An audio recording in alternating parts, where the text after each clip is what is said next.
एक छोटी सी कहानी सुनिए। एक अंग्रेज गवर्नर थे और उनकी अंगूठी खोई। ढूंढने की कवायद शुरू हुई और एक भारतीय पुलिस अफसर को ये काम मिला।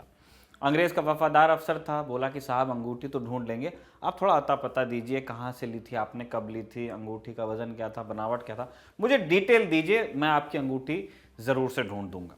गवर्नर साहब ने अंगूठी का इतनी सारी डिटेल उनसे मांगी गई तो उन्होंने कहा कि एक काम करो, ये इनवॉइस लो, बिल जो अंगूठी का था इसके अंदर सब कुछ लिखा हुआ है, कहाँ से क्या मैंने लिया हुआ है। लंदन के सर्राफ के यहाँ का वो इनवॉइस था, लंदन के किसी सुनार के यहाँ का। अब ये जो भारतीय अफसर था वो चापलूस होने के साथ साथ खूब चालाक भी था। असली चोर मिले ना मिले, इरादा साहब को खुश करने का उसने बना लिया था। लंदन को उसने टेलीग्राम भेजा और ज्वेलरी वाले से हूबहू वही अंगूठी बनवाकर मंगवा ली इनवॉइस के आधार पर। इधर अंग्रेज साहब को बता दिया कि माली पर शक है जो आपके बंगले का है। माली की पिटाई हुई और चोरी की गई अंगूठी की जगह नई वाली अंगूठी गमले से बरामद भी करवा दी गई और साहब को दे दी गई अंगूठी। इधर साहब ने एक दिन शेरवानी अपनी पहनी, जेब में हाथ डाला तो उनको कुछ चुभा और उन्होंने जेब में हाथ डाल के टटोला तो वो वही अंगूठी थी जो उनकी गुमी थी, जिस पर हो हल्ला कटा था। मामला दबा दिया गया। आखिर खुद को जेल कौन भेजता। अब ये तो महज एक कहानी है, कल्पना के धरातल पर बुनी हुई। मामला एक अदद अंगूठी की चोरी का ही है इसमें। लेकिन सियासत कई बार मासूमों के खून की सौदेबाजी भी कर गुजरती है और मामले दब जाते हैं। निर्दोष लोगों की लाशें साल दर साल इंसाफ मांगती रहती हैं। आरोपी कौन था, तमाम जाने किसने ली, इन सवालों के जवाब लेकिन मिल नहीं पाते। नमस्कार, मेरा नाम है निखिल और आप देख रहे हैं तारीख, जिसमें हम सुनाते हैं उस तारीख से जुड़ी भारत की ऐतिहासिक कहानियाँ। आज 18 फरवरी है और आज की तारीख का संबंध है एक ट्रेन में हुए उस बम धमाके से जिसमें 2 देशों के निर्दोष नागरिक मारे गए। जांच हुई, फैसला भी आया, लेकिन सजा किसी को नहीं मिली। Brought to you by Kuku FM. Download the app now. बात शुरू करने से पहले आपको बता दें कि तारीख के इस एपिसोड के पार्टनर हैं कुकू एफएम ऐप। जैसे हम आपको इतिहास की कहानियां सुनाते रहते हैं, उसी तरह कुकू एफएम भी आपको देश, दुनिया, साहित्य, समाज, दर्शन, विज्ञान जैसी कई कैटेगरीज में ऑडियो बुक्स देता है। ऑडियो बुक्स से फायदा यह है कि आप दूसरा काम करते हुए भी अपनी मनपसंद किताबें सुन सकते हैं। अब आप ठहरे लर्न टॉप के दोस्त और कुकू एफएम हमारे पार्टनर हैं, तो आप लोगों के लिए कुकू एफएम ऐप के प्रीमियम सब्सक्रिप्शन पर 50% की छूट का ऑफर है। ऑफर का लाभ आपको कैसे मिलेगा? बस आपको प्रीमियम सब्सक्रिप्शन लेते वक्त एक छोटा सा कोड डालना है और वो कोड है LT50। यहाँ पे सूचना समाप्त होती है। चलते हैं हम किस्से पर। तारीख थी 24 सितंबर 2002। गुजरात के अक्षरधाम मंदिर पर आतंकी हमला हुआ, 33 लोगों की जान गई, 50 से ज्यादा घायल भी हुए। इसी साल जम्मू के रघुनाथ मंदिर पर बम धमाके हुए, कई लोगों की जानें यहाँ भी गईं। इसके बाद साल 2006 में वाराणसी के संकट मोचन मंदिर पर भी आतंकी हमला हुआ।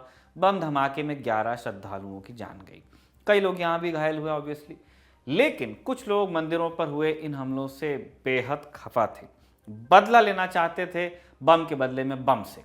और इस बदले का प्लान बनाने के लिए ये लोग देश के कई शहरों में एक दूसरे से मिला भी करते थे। इन लोगों ने बम बनाना सीखा, मध्य प्रदेश और फरीदाबाद की शूटिंग रेंज में पिस्तौल चलाने की ट्रेनिंग ली। इनमें से एक राजेंद्र चौधरी और दूसरे शख्स कमल चौहान ने पुरानी दिल्ली रेलवे स्टेशन की 2 बार रेकी की। पहली बार दिसंबर 2006 के आसपास इंदौर इंटरसिटी एक्सप्रेस से दिल्ली पहुंचे। सुरक्षा व्यवस्था चाक चौबंद थी तो वापस लौट गए। इसके बाद फरवरी 2007 में दोबारा दिल्ली आए, सारा जायजा लिया और लौटे।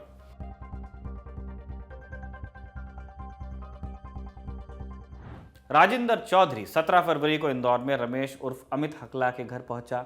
अमित इस घर में सिर्फ 1 साल पहले से किराए पर रह रहा था और इसी घर में ब्लास्ट में इस्तेमाल किए गए एक्सप्लोसिव्स को बोतलों में पैक करने का काम किया गया था।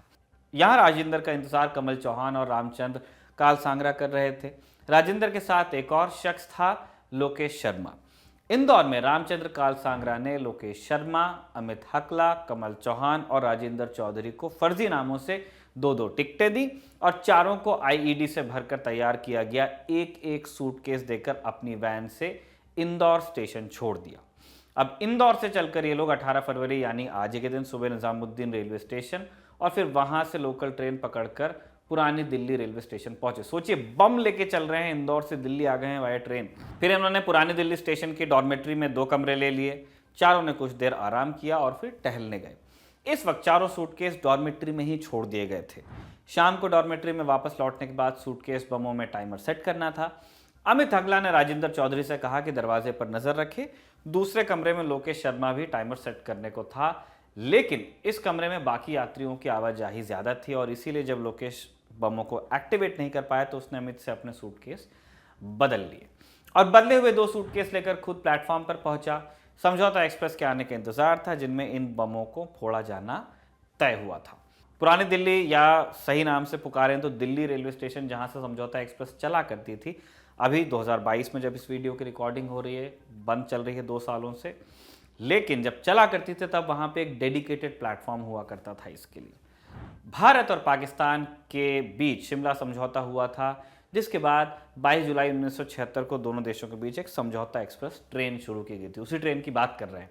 तब ये ट्रेन अमृतसर और लाहौर के बीच रोज करीब 50 किलोमीटर का सफर तय किया करती थी। इसके बाद साल 1980 में इसे अटारी तक सीमित कर दिया गया और 1994 में इसे रोजाना से हफ्ते में 2 बार किया गया। इधर अमित हकला ने लोकेश से सीढ़ियों पर बदले गए दोनों सूटकेस में भी टाइमर सेट कर दिया और खुद भी राजेंद्र चौधरी के साथ प्लेटफॉर्म पर चला गया। समझौता एक्सप्रेस पुरानी दिल्ली रेलवे स्टेशन के पहले प्लेटफॉर्म की शुरुआत में आके रुके हुए। हमने पहले भी बताया, एक डेडिकेटेड प्लेटफॉर्म होता था। अमित हकला और राजेंद्र चौधरी ट्रेन में चढ़ गए और अलग अलग 2 डब्बों में घुस गए। ट्रेन खचाखच भरी हुई थी। राजेंद्र चौधरी ने अपने चुने गए डब्बे में सूटकेस को ऊपरी सामान वाली बर्थ पर रखा और खुद समझौता एक्सप्रेस से उतरकर जयपुर जाने वाली एक दूसरी ट्रेन में चढ़ गया। इसके बाद समझौता एक्सप्रेस ट्रेन नंबर 4001 अप रात 10:50 पर दिल्ली से अटारी की ओर चली। रात 11:53 पर ट्रेन दिल्ली से 80 किलोमीटर दूर पानीपत के दीवाना रेलवे स्टेशन तक पहुंची थी। तभी ट्रेन के 12वें और 13वें डब्बे में 2 धमाके हुए। इन दोनों धमाकों ने दोनों डब्बों के साथ 68 यात्रियों को जिंदा भून दिया। मरने वालों में 16 बच्चे भी थे। धमाकों के चलते ट्रेन में आग लग गई और 12 और लोग भी घायल हो गए।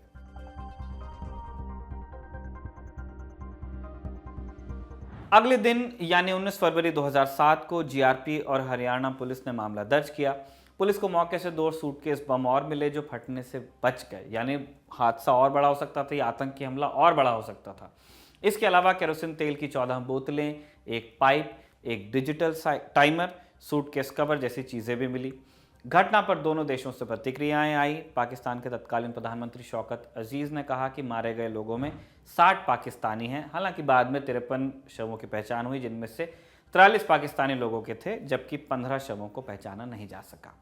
चश्मदीदों के मुताबिक 2 संदिग्धों के स्केच भी बनाए गए। कहा गया कि ये दिल्ली से ट्रेन में सवार हुए थे और रास्ते में कहीं उतर गए थे। पुलिस ने 10 लाख के इनाम की घोषणा भी की। इसके बाद 15 मार्च 2007 को इंदौर से 2 लोगों को गिरफ्तार किया गया। पूरे मामले में अब तक की ये पहली गिरफ्तारी थी। पुलिस इन दोनों तक सूटकेस के कवर के सहारे पहुंची थी, जो ब्लास्ट के कुछ ही दिनों पहले इंदौर के कोठारी मार्केट से खरीदे गए थे। जांच चली हैदराबाद की मक्का मस्जिद पर हमला, अजमेर दरगाह और मालेगांव ब्लास्ट, इन सारे मामलों में, और कहा गया कि ये सारे मामले आपस में जुड़े हुए हैं। हरियाणा पुलिस और महाराष्ट्र एटीएस को समझौता ब्लास्ट में हिंदू कट्टरपंथी संगठन अभिनव भारत के शामिल होने के संकेत मिले। आरएसएस नेता इंद्रेश कुमार से पूछताछ की गई इसके बाद, और घटना के करीब 2.5 साल बाद जांच का जिम्मा एनआईए को सौंप दिया गया। 30 दिसंबर 2010 को हरिद्वार से नव कुमार सरकार और स्वामी असीमानंद को गिरफ्तार किया गया। एनआईए ने कहा कि हमले का मास्टरमाइंड स्वामी असीमानंद ही है और उनके पास स्वामी असीमानंद के खिलाफ पुख्ता सबूत भी हैं। पहले इस घटना में सुनील जोशी को मुख्य आरोपी बनाया गया था, लेकिन उसकी साल 2007 में ही मध्य प्रदेश में रहस्यमय ढंग से मौत हो गई, जिसे हत्या बताया गया था। 26 जून 2011 को एनआईए ने 5 लोगों के खिलाफ पहली चार्जशीट दाखिल की।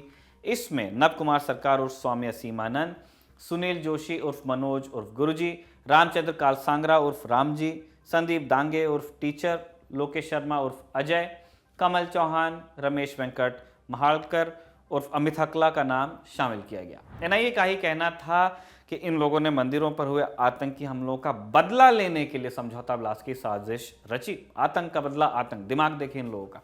इसके बाद 2012 में राजेंद्र चौधरी को भी उज्जैन से गिरफ्तार कर लिया गया। राजेंद्र चौधरी, कमल चौहान और लोकेश शर्मा का नाम 2006 के मालेगांव ब्लास्ट में भी सामने आया था। गिरफ्तारी के बाद राजेंद्र चौधरी को मध्य प्रदेश की एक अदालत में पेश किया गया।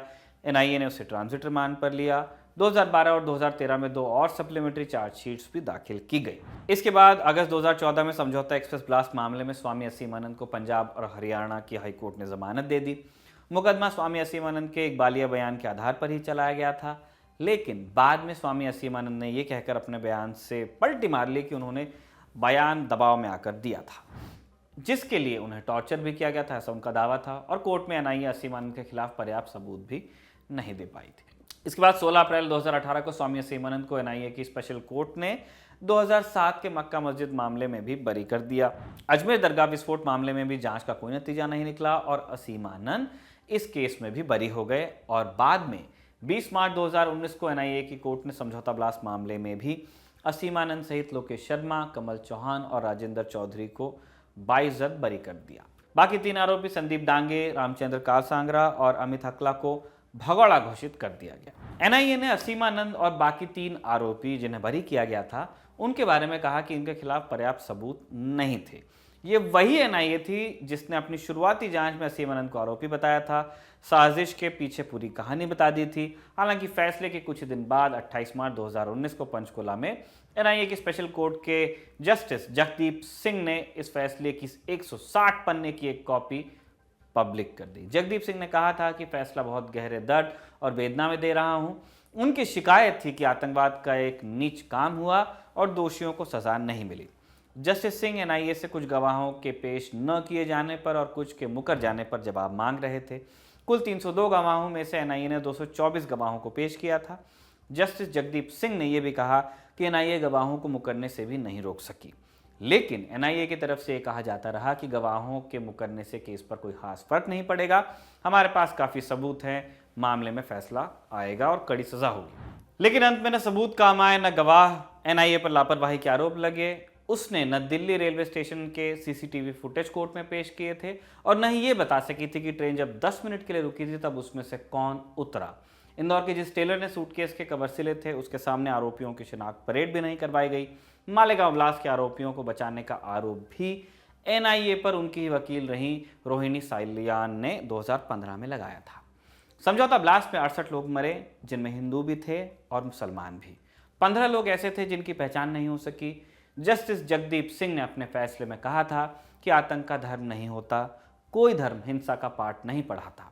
अदालती फैसले भी भावनाओं या धारणाओं पर नहीं होते। फैसले राजनीति से प्रेरित नहीं होने चाहिए, सबूतों के आधार पर होने चाहिए।